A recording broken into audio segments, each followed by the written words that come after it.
नमस्कार। मेरा नाम है ओम प्रकाश यादव और आप देख रहे हैं वॉइस ऑफ रिपब्लिक। इस देश में शिक्षा की स्थिति क्या है, पर्टिकुलरली इस राज्य में शिक्षा की स्थिति क्या है, इस पर मैंने फेक वीडियो बनाए। आज हम आपसे बात करेंगे कि दुनिया भर में जो यूनिवर्सिटीज है उसके कंपैरिजन में हिंदुस्तान कहाँ खड़ा है।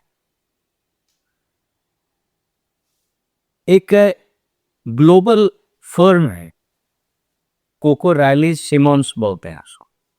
उसकी स्थापना 1990 में हुई थी और वो बहुत ही साइंटिफिकली अक्रॉस द ग्लोब यानी दुनिया भर में यूनिवर्सिटीज़ के रिसर्च पब्लिकेशंस, उसके R&D, उसके अन्य बिंदुओं पर स्टूडेंट्स के पसंद और बहुत सारे आयाम पर रिसर्च करके हर साल एक रिपोर्ट पब्लिश करते हैं।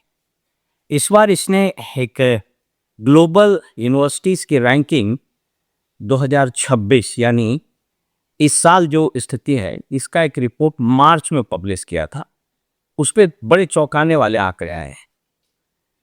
सबसे पहले बता दें कि जो टॉप 100 यूनिवर्सिटीज़ है वर्ल्ड में उसमें हिंदुस्तान कहीं नहीं है। स्वाभाविक रूप से अंडर 10 भी कहीं। अंडर 10 में दो कंट्री बिल्कुल रूल कर रहा है अभी भी, अमेरिका और ब्रिटेन। चाइना ने भी स्थान पाया है और इंटरेस्टिंग बात है कि छोटे छोटे कंट्री जो एजुकेशन पर काम कर रहे हैं उनकी स्थिति में भी सुधार हुआ है। हिंदुस्तान के कुछ यूनिवर्सिटी है जिसका 100 के बाद स्थान उसको 100 से बाद मिला है। आइए आपको दिखाते हैं कि इस रैंकिंग में यह आपको ग्लोबल रैंकिंग दिखा रहे हैं। इसमें सबसे पहले रैंक पर जो दुनिया में खड़ा है वो है Massachusetts institute of technology MIT। ये कहाँ है? तो US में है, कैम्ब्रिज। सेकेंड पोजीशन पर है स्टैनफोर्ड यूनिवर्सिटी, ये भी US में है। Top 2 US।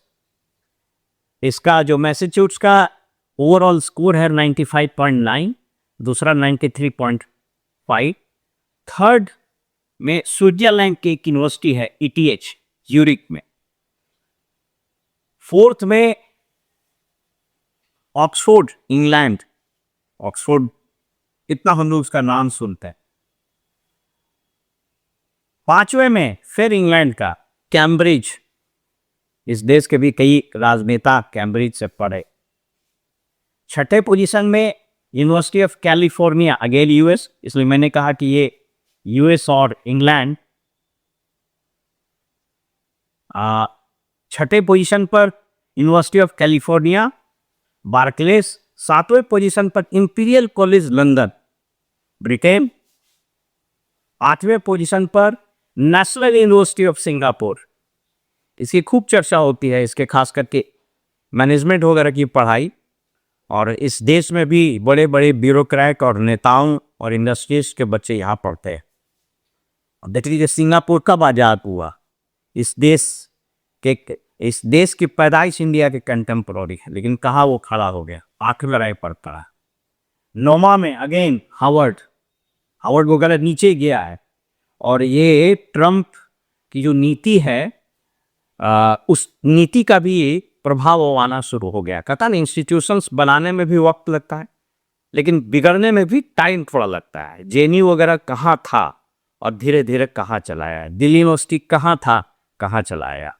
पटना यूनिवर्सिटी, उसको हम लोग बोलते थे कैम्ब्रिज ऑफ ईस्ट, कहाँ से कहाँ चलाया। मैं उस पर बात भी करता हूँ कि टॉप 100 यूनिवर्सिटीज ऑफ इंडिया में बिहार कहीं नहीं। और 10वें रैंक पर अगेन सिंगापुर का नयान टेक्नोलॉजिकल यूनिवर्सिटी सिंगापुर। तो अपने इसलिए मैंने कहा कि 10 रैंक में US और ब्रिटेन अभी भी रूल कर रहा है। और इंटरेस्टिंगली सिंगापुर 2 जगह स्थान पाया। अब 10 के बाद आइए 11वां चाइना। सोच लीजिए चाइना कहाँ से सफर शुरू किया था, कहाँ पहुंच गया है। 12वें में स्विट्जरलैंड की एक यूनिवर्सिटी है EPFL। 13वें रैंक में Delft university of technology Netherlands, छोटा छोटा देश है। सरकारें जब शिक्षा, मानव के विकास, पॉलिटिक्स से हट करके इन चीजों पर काम करती है, उसका असर दिखने लगता है। लेकिन हमारे यहाँ तो round the year California University of Technology US 14वें रैंक पर, जॉर्जिया अगेन यूएस 15वें रैंक पर, Technical University of Munich again ये जर्मनी में, यूनिवर्सिटी ऑफ टोरंटो कनाडा, सोच करके देखिए 17वें पोजीशन पर, टोक्यो यूनिवर्सिटी ऑफ टोक्यो 18वें रैंक पर, और कार्नेगी मेलॉन यूनिवर्सिटी ये 19वें रैंक पर, और 20वें रैंक पर पॉलिटेक्निको डी मिलान इटली का। इस तरह से आपने देखा कि 20 यूनिवर्सिटी में हम कहीं खड़े में। अब आपको बता दें कि इंडिया खड़ा कहां मिलेगा आपको, तो ऐसा नहीं है। आईआईटी बॉम्बे 118, इसलिए मैंने कहा जो टॉप 100 यूनिवर्सिटीज में इंडिया का ही नहीं। IIT Delhi 150 rank, IIT Madras 227 rank, IIT Kharagpur 271 rank, Indian institute of science Bangalore 211 rank, IIT Kanpur 263। इसके अलावा आईएसएम धनबाद जो आईआईटी है उसको स्थान मिला है माइनिंग वगैरह के क्षेत्र में, उसने अच्छा काम किया है। व्यवस्था टेक अवे क्या है, इंडिया में जो यूनिवर्सिटी की रैंकिंग होती है वो भी हम आपको स्क्रीन पर दिखा देते हैं। उसमें टॉप 100 यूनिवर्सिटी में बिहार कहीं नहीं, इस पर मैंने कई बार बात की। इस पूरे डिस्कशन का मतलब क्या है, हमेशा याद रखिए, जो देश इंटेलेक्चुअल प्रॉपर्टी में ग्रो करता है, यानी बुद्धिमत्ता में जो ग्रो करता है, उसका ग्रोथ बड़ा सस्टेनेबल होता है, इक्विटेबल होता है, पॉलिटिकल टर्मोइल वहाँ बहुत कम होता है, डिस्पैरिटी वहाँ बहुत कम होती है, असमानता वहाँ बहुत कम होती है, और डेमोक्रेसी के फलने फूलने के चांसेस ज़्यादा होते हैं। अब आप देख लीजिएगा, मैं यहाँ पर 1-2 प्रिडिक्शन कर रहा हूँ। पहला प्रिडिक्शन कि अमेरिका आने वाले वर्षों में इस स्थिति में नीचे जाएगा। कहिएगा क्यों? वो इसलिए नीचे जाएगा कि अमेरिका में वो बीमारी शुरू हो गई है जो हिंदुस्तान में 2014 या उसके पहले भी शुरू हो गई थी, जहां पॉलिटिक्स को एजुकेशन पर और इकोनॉमिक डेवलपमेंट को ह्यूमन डेवलपमेंट पर अधिमान दिया जाता है, प्राथमिकता दी जाती है। आपने देखा होगा कि ट्रंप ने जो यूनिवर्सिटीज के ग्रांट वगैरह दिए जाते हैं उसमें कटौती करनी शुरू कर दी।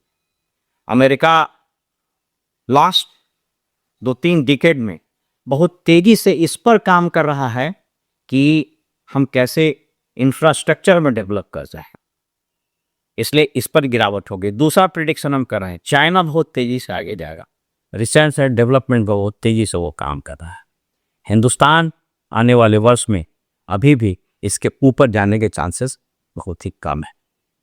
सबक लेना है सरकारों और सिविल सोसाइटी को, ह्यूमन डेवलपमेंट पर काम करना है ज़्यादा बनिस्बत पॉलिटिक्स और बाकी चीज़ पर। हमारे यहाँ तो राउंड द ईयर पॉलिटिक्स पर ही बात। अगले वीडियो में किसी अन्य विषय पर आपसे बात करें, तब तक ये विदा कीजिए, नमस्कार।